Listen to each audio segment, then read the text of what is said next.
नमस्ते बच्चों। मैं मनीषा गोखले आशीष हिंदी क्लासेस में आप सभी का स्वागत है।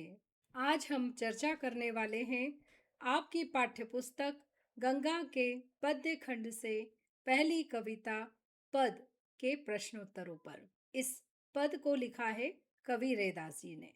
तो चलिए शुरू करते हैं।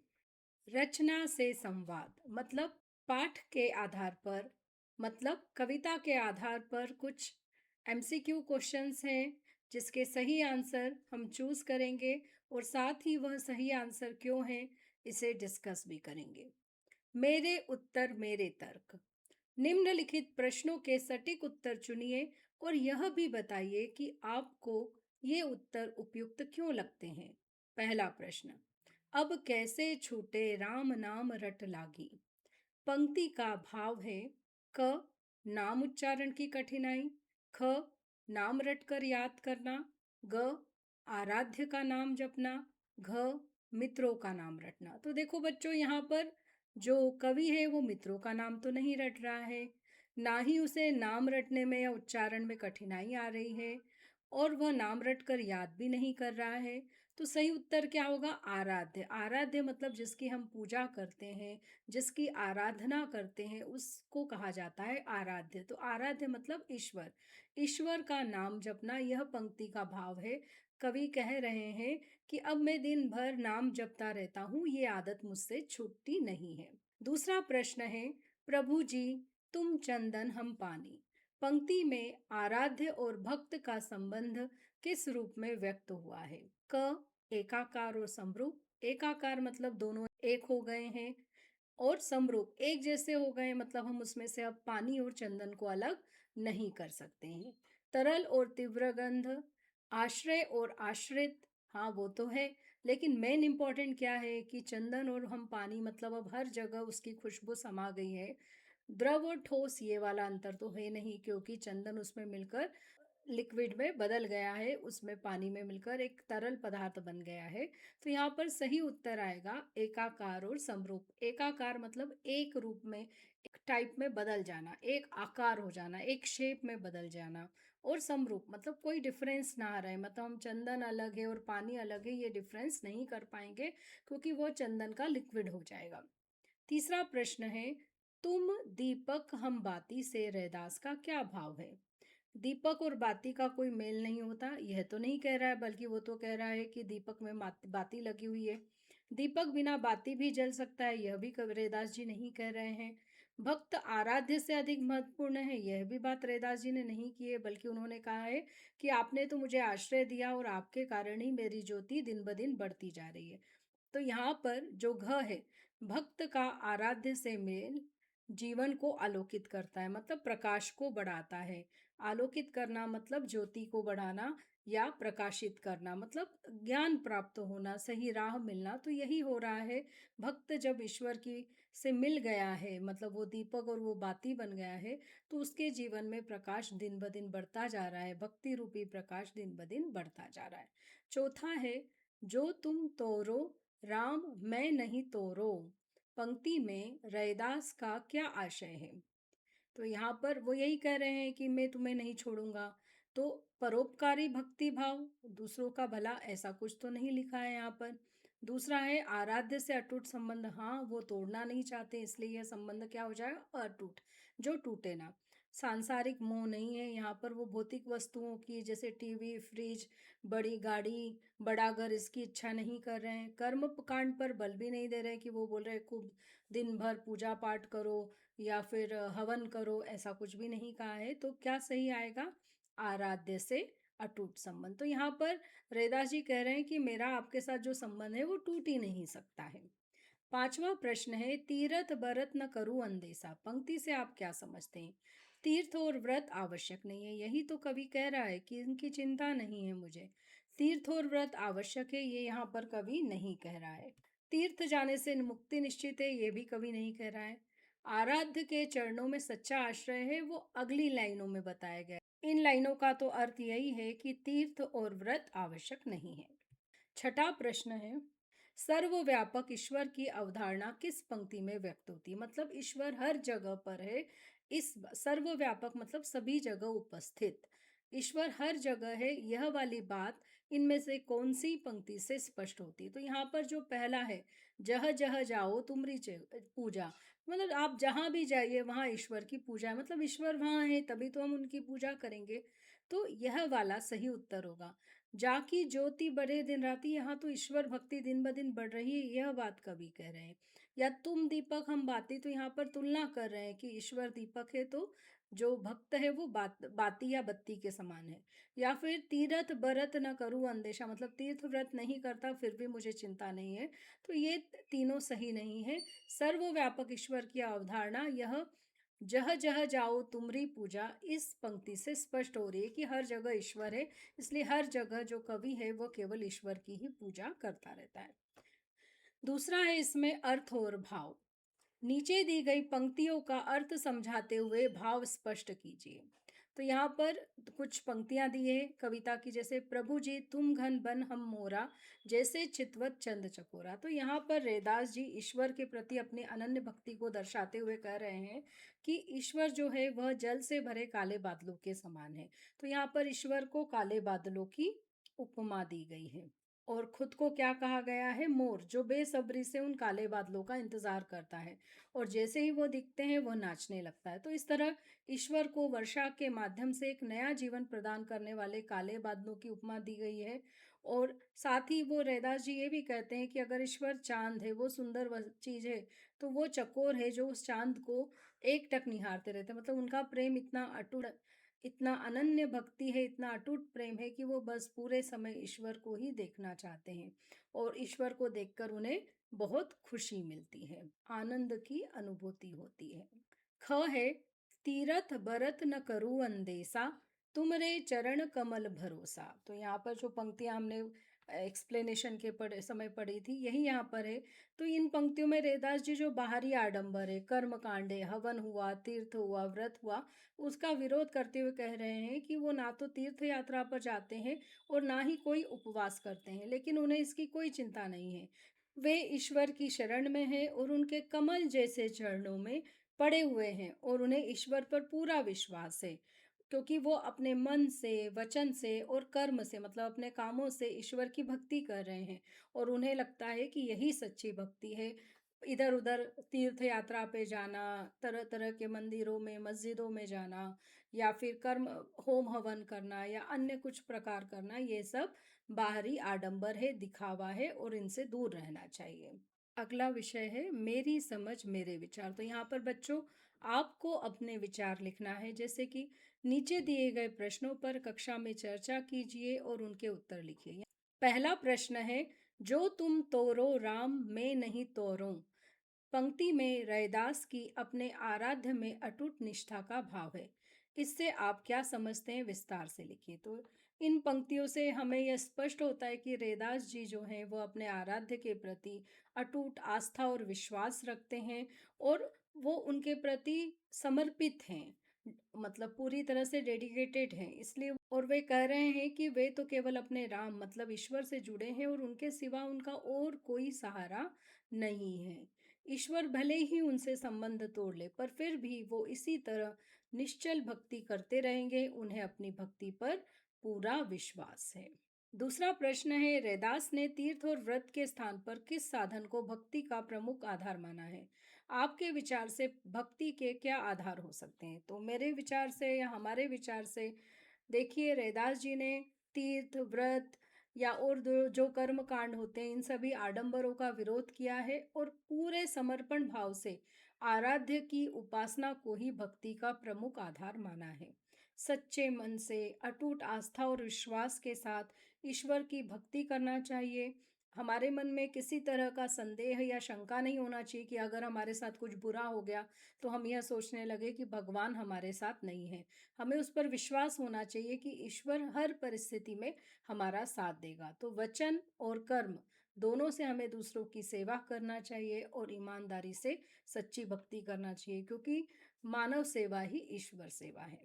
तीसरा प्रश्न है, दोनों पदों में भक्त और आराध्य के संबंध को किन किन प्रतीकों या उपमाओं से व्यक्त किया गया है, लिखिए। तो हमने जैसे कि पहले पद में देखा कि बहुत सारी उपमाएं या प्रतीकों का उपयोग रैदास जी ने कहा है। उन्होंने ईश्वर को कई उपमाओं से विभूषित किया है, सच बोला है कि आप ये हैं तो मैं वो हूँ। जैसे कि चंदन पानी, ईश्वर चंदन है तो भक्त पानी है। ईश्वर काले बादल हैं तो भक्त मोर है। ईश्वर चांद है, रैदास जी चकोर हैं। ईश्वर दीपक हैं तो रैदास जी बत्ती हैं। ईश्वर मोती है तो रैदास जी धागा है। ईश्वर सुहागा है तो रैदास जी सोना है। और वे अपने ईश्वर को स्वामी मानते हैं और खुद को दास और नौकर मानते हैं। तो इस तरह से अलग अलग प्रतीकों और उपमाओं के द्वारा उन्होंने अपने संबंध को अपने आराध्य के साथ व्यक्त किया है। अगला प्रश्न है, विधा से संवाद। तो यहाँ पर हमने कविता, इस विधा को हम पढ़ रहे हैं, तो इस कविता में क्या क्या सुंदर है, क्या क्या सुंदर, किन किन शब्दों का प्रयोग किया है या किस तरह से इस कविता की सुंदरता को बढ़ाया है, उसके बारे में हम जानेंगे। जैसे कि प्रभु जी तुम घन बन हम मोरा, जैसे चितवत चंद चकोरा। तो यहाँ पर चितवत चंद चकोरा, ये जो रेखांकित अंश है, इसमें हम देखेंगे कि जो च व्यंजन है उसकी आवृत्ति मतलब रिपीटेशन हुआ है। चितवत में च है, चंद में च है, चकोरा में च है। तो जब किसी व्यंजन की आवृत्ति मतलब रिपीटेशन एक से ज़्यादा बार होता है, एक से अधिक बार होता है, तो वहाँ पर अनुप्रास अलंकार होता है। तो इस वाक्य में अनुप्रास अलंकार है। ऐसे ही एक और उदाहरण हम देख सकते हैं इसी कविता में से, जाकी ज्योति बरे दिन राती। यहाँ पर जाकी और ज्योति, इन दोनों वर्ड्स में ज व्यंजन का रिपीटेशन या आवृत्ति हुई है, तो यह भी अनुप्रास अलंकार का उदाहरण होगा। या फिर जैसे कवि कह रहा है कि जो तुम तोरो राम, तो यहाँ पर तुम और तोरो, यहाँ पर त व्यंजन का रिपीटेशन हो रहा है, तो यह भी अनुप्रास अलंकार का उदाहरण होगा। ऐसे ही एक और इस कविता की विशेषता है, जैसे यहाँ पर उपमा अलंकार का प्रयोग हुआ है। मतलब किसी किसी व्यक्ति के रूप गुण की समानता किसी अन्य वस्तु या व्यक्ति से की जाती है, तो वहां पर उपमा अलंकार होता है। जैसे कि यहाँ पर कवि क्या कह रहे हैं, प्रभु जी तुम मोती हम धागा, जैसे सोने मिलत सुहागा। तो यहाँ पर ईश्वर को सुहागा और स्वयं को सोना कहा गया है। तो सोने से तुलना की गई है और ईश्वर की सुहागा से। तो उपर्युक्त रेखांकित अंश में उपमा अलंकार है। किसी प्रसिद्ध वस्तु की समानता के आधार पर जब किसी वस्तु या व्यक्ति के रूप गुण धर्म का वर्णन किया जाता है। क्योंकि सुहागा क्यों किया गया, क्योंकि ईश्वर भी हमारे अंतर मन को स्वच्छ निर्मल करता है, चमकाता है, और ईश्वर भी वही काम कर रहे हैं। तो ईश्वर का ये जो गुण है, ये जो धर्म है, उसकी तुलना सुहागा से की है। तो यहाँ पर उपमा अलंकार है। इसी तरह एक और एग्जाम्पल हम यहाँ देखते हैं, तुम मोती हम धागा। तो यहाँ पर उपमा अलंकार क्या है कि हमने मोती ईश्वर को माना है और भक्त को धागा माना है। मतलब भक्त का जीवन मूल्यवान नहीं होता है, पर जो मोती होता है, ईश्वर जो है वो मूल्यवान है। तो ईश्वर का ये जो गुण है, जो क्वालिटी है कि वो बहुत मूल्यवान है, इसकी तुलना यहाँ पर की गई है। तो यहाँ पर भी क्या होगा, उपमा अलंकार होगा। फिर तीसरा है, आप यहाँ देखिए, तीरथ वरत न करूँ अंदेसा, तुमरे चरण कमल एक भरोसा। तो यहाँ पर जो रेखांकित अर्श है चरण कमल, तो यहाँ पर जैसा ना करके चरण को कमल ही बोल दिया है। तो जब हम सीधे आरोप कर देते हैं, मतलब किसी वस्तु की को दूसरी वस्तु बता देते हैं, उनमें कोई अंतर नहीं है ये कह देते हैं, तब वहाँ पर रूपक अलंकार होता है। इसी तरह अगर आप अगला आपका चैप्टर है राम लक्ष्मण परशुराम संवाद जो कविता है, वहाँ पर भी देखिए, पद सरोज मेले दो भाई। यहाँ पर पद सरोज जो है वह क्या है, एक और एग्जाम्पल है रूपक अलंकार का, जहाँ पर कि पद को सरोज या कमल उपमान मान लिया गया है। जो पद उपमेय है, जो एक उपमान या सरोज या कमल की तरह कोमल बताया गया है, मतलब वो कमल ही हो गया, ऐसा कहा गया है। तो यही हमें करना था। अपनी पाठ्य पुस्तक में सम्मिलित कविताओं में अनुप्रास उपमा और रूपक अलंकार वाली अन्य पंक्तियां ढूंढिए। तो यहाँ पर कुछ मैंने उदाहरण दिए हैं बच्चों, कुछ आप खुद भी ढूंढ सकते हैं। आगे देखते हैं कविता की कुछ अन्य विशेषताएं। नीचे दी गई सूची को ध्यान से देखिए। इस सूची में रैदास के दोनों पदों से कुछ विशेषताएं चुनकर दी गई हैं। पदों में से चुनकर इन विशेषताओं को दर्शाती पंक्तियां लिखिए। उदाहरण के लिए पहली विशेषता सामने पंक्ति में दी गई है, जैसे अनन्य भक्ति भाव। यहाँ पर रैदास ने अपने ईश्वर से न टूटने वाला भक्ति भाव दर्शाया है। जैसे कि यहाँ पर पंक्ति है, जो तुम तोरो राम में नहीं तोरो, तुम सो तोरी कवन सो जोरो।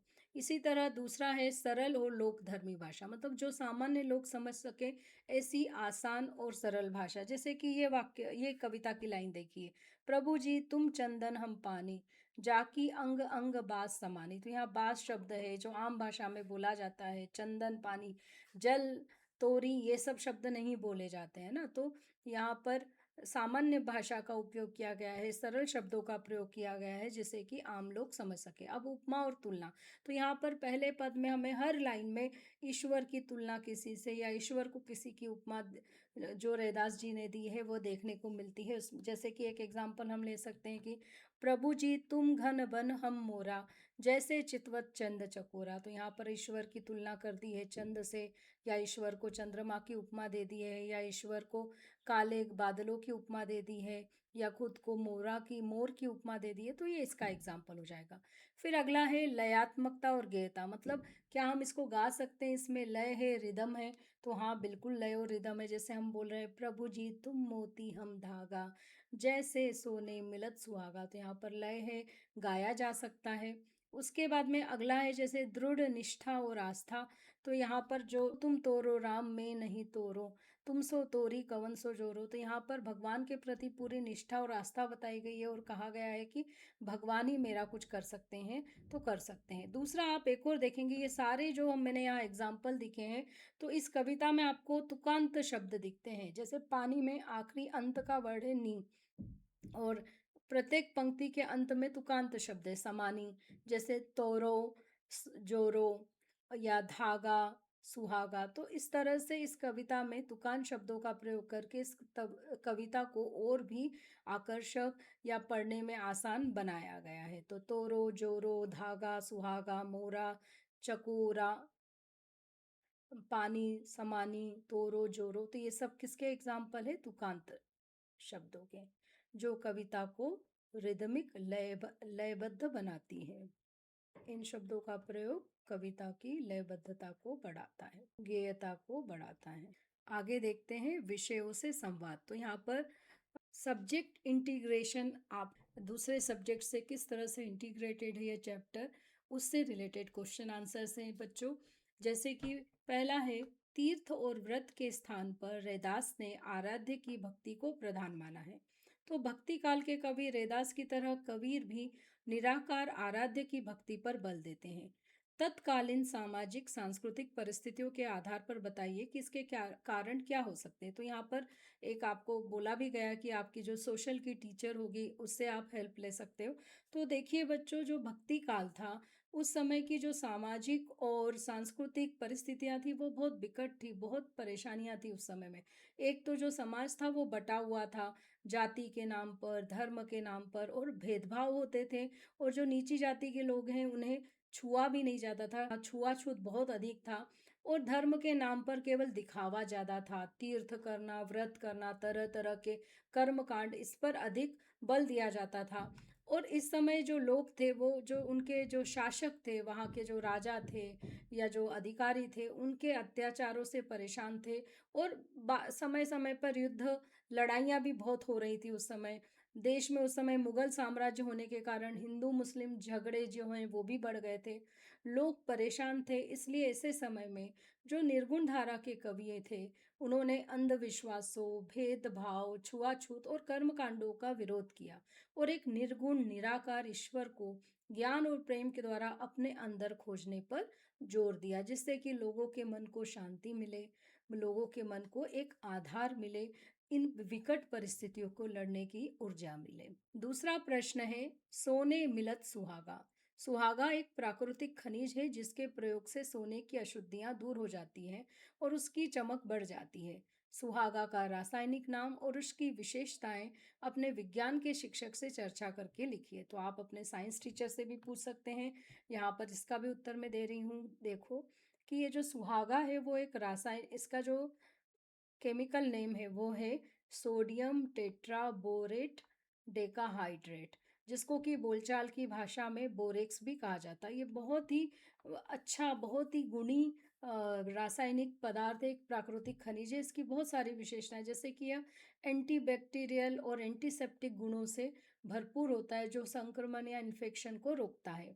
उसके अलावा यह नेचुरल क्लीनर की तरह भी यूज़ होता है, कीटनाशक है, और जो ब्यूटी प्रोडक्ट्स हैं, सौंदर्य प्रसाधन है, उनके निर्माण में भी इसका उपयोग किया जाता है, उन्हें बनाने में भी इसका उपयोग किया जाता है। त्वचा के रोगों में, घाव भरने में और जोड़ों के दर्द में भी इसका उपयोग किया जाता है। उसके अलावा जो मेटल साइंस है, धातु विज्ञान है, या जो ज्वेलरी मेकिंग की जो प्रोसेस होती है, इसमें भी इसका बहुत इम्पोर्टेंस है और बहुत अधिक इसका उपयोग किया जाता है। अगला है भाषा से संवाद। यहाँ पर हम व्याकरण की बात करेंगे। तो शब्दों की बात में पठित पदों में से संज्ञा और सर्वनाम के तीन तीन उदाहरण ढूंढकर लिखिए। तो बहुत सारे संज्ञा शब्द हैं इन भक्ति पदों में, जैसे कि मोरा, मोती, चंदन, प्रभु, सोना, सुहागा आदि। और सर्वनाम शब्द जैसे तुम, मैं, कवन मतलब कौन, अपनों, सबन मतलब सभी आदि। तो इस तरह से ये हमने यहाँ पर संज्ञा और सर्वनाम शब्द ढूंढे हैं। संज्ञा शब्द किसी वस्तु, व्यक्ति या स्थान के नाम को कहते हैं, और सर्वनाम संज्ञा के स्थान पर जो शब्द प्रयोग होते हैं, जैसे तुम ईश्वर की जगह प्रयोग हुआ है, मैं रैदास की जगह, कौन किसी अनजाने व्यक्ति के लिए प्रयोग हुआ है, अपनों मतलब रैदास जी से संबंधित, सबन मतलब सभी लोग, सारे लोगों के लिए यूज हुआ है। दूसरा प्रश्न है, रैदास के इन दोनों पदों में बहुत से ऐसे शब्द प्रयुक्त हुए हैं जिनके स्थान पर अन्य शब्दों का प्रयोग होता है। नीचे सूची में दिए गए शब्दों को देखिए। आप या आपके आसपास के लोग इन शब्दों के लिए किस अन्य शब्दों का प्रयोग करते हैं, लिखिए। तो मोरा के लिए प्रयोग किया जाता है मोर, चकोरा के लिए प्रयोग किया जाता है चकोर, बाती के लिए बत्ती या वर्तिका, राती के लिए रात या रात्रि भी उपयोग किया जाता है, सोने के लिए सोना, और तीर्थ के लिए तीर्थ, व्रत के लिए व्रत। अगला देखते हैं, सृजन या क्रिएटिव राइटिंग। तो यहाँ पर बच्चों, इस पाठ के आधार पर आपको दो क्रिएटिव राइटिंग करने के लिए दिया है। पहला प्रश्न है कि कक्षा में समूह बनाकर इन दोनों पदों को गाकर या पाठ करके प्रस्तुत कीजिए। तो ये आप अपनी क्लास में यह एक्टिविटी कर सकते हैं। बहुत से बार टीचर कविता पाठ के लिए बच्चों को देते हैं। दूसरा है कि कल्पना कीजिए कि पद में आई उपमाओं के आधार पर भक्त और आराध्य आपस में बात कर रहे हैं। इस दृश्य को आधार बनाकर संवाद लेखन मतलब डायलॉग राइटिंग यहाँ पर करना है। तो जैसे कि हम मानते हैं कि काले बादल और मोर के बीच में संवाद हो रहा है, बातचीत हो रही है, तो मोर कहेगा कि कितनी देर से आपका इंतजार कर रहा था, आपने इतनी देर क्यों लगा दी। तो काले बादल बोलेंगे, अरे अरे ऐसा क्या, लो अब तो आ गया हूँ, अब शिकायत मत करो। तो मोर कहेगा, आप नहीं जानते कि आपसे मिलने के लिए मैं कितना बेचैन था। मैं सब जानता हूँ, क्योंकि वो ईश्वर है, काले बादल यहाँ पर जो उपमा दी गई ईश्वर को। तो मोर कहता है, आपको देखकर मेरा मन बहुत आनंदित हो गया और मैं अपने पंख फैलाकर नाचना चाहता हूँ। तो काले बादल कहते हैं, हाँ हाँ क्यों नहीं, जरूर नाचो, लेकिन तुम मुझे बाहर क्यों ढूंढ रहे हो। तो मोर पूछता है, फिर कहाँ ढूंढूं। तो काले बादल कहते हैं, अपने अंदर, क्योंकि ईश्वर तो हर जगह विद्यमान है। तीसरा प्रश्न है कि जो तुम तोड़ो राम में नहीं तोड़ो, पंक्ति के आधार पर अटूट मित्रता पर एक लघु कथा तैयार कीजिए। स्टोरी राइटिंग करना है, शॉर्ट स्टोरी होना चाहिए, जिसमें कि बहुत कम हमें कोशिश करना चाहिए कि 2 से 3 ही हम पात्र लें, उसमें जो कैरेक्टर्स हैं वो लें, और छोटी से छोटी हो। जैसे कि यहाँ पर दो दोस्तों की हमने एक कहानी लिखी है कि दो मित्र थे। कहानी लिखी है कि दो मित्र थे, राम और श्याम। राम के पिता अमीर थे और श्याम के पिता गरीब। दोनों बहुत अच्छे मित्र थे। एक बार राम की कक्षा के एक और बच्चे ने श्याम के बारे में कुछ बुरा भला कह दिया और राम ने उसकी बातों पर भरोसा कर श्याम से दूरी बना ली। मतलब अब राम श्याम के साथ नहीं रहता था। राम को ऐसा लगता था कि श्याम मतलबी है, वो शायद पैसे के लिए मुझसे दोस्ती कर रहा है। तो श्याम को बहुत बुरा लगा। उसने राम से कई बार बात करने की कोशिश की, लेकिन वह कुछ सुनने को ही तैयार नहीं था। श्याम ने सोचा, राम भले ही मुझसे ना बोले, लेकिन मैं उसका साथ कभी नहीं छोड़ूंगा। उसके बाद में वार्षिक परीक्षा होने वाली थी, एनुअल एग्जाम आई। तभी राम को टाइफाइड हो गया। कोई भी दोस्त उससे मिलने नहीं आए। केवल श्याम रोज आता था, उसे सभी टॉपिक समझाता था, रिवीजन वर्कशीट देकर जाता था। धीरे धीरे राम की सेहत में सुधार हुआ और श्याम के साथ किए अभ्यास के कारण वह परीक्षा भी अच्छे से लिख पाया। उसके बाद उसे अपनी गलती का एहसास हुआ। उसने श्याम से माफ़ी मांगते हुए कहा, मुझे माफ़ कर दो दोस्त, मुझे बहुत बड़ी गलतफहमी हो गई थी, मिसअंडरस्टैंडिंग हो गई थी। तुम ही मेरे सच्चे दोस्त हो और दोनों दोस्त एक दूसरे के गले लगकर रोने लगे, लेकिन ये जो आंसू थे वो खुशी के आंसू थे। तो इस तरह से आप अपने मन से भी कोई एक शॉर्ट स्टोरी जिसमें कि दो लोगों की अटूट मित्रता हो, वह लिख सकते हैं। अगले वीडियो में फिर से मिलेंगे एक नए टॉपिक के साथ। तब तक के लिए धन्यवाद।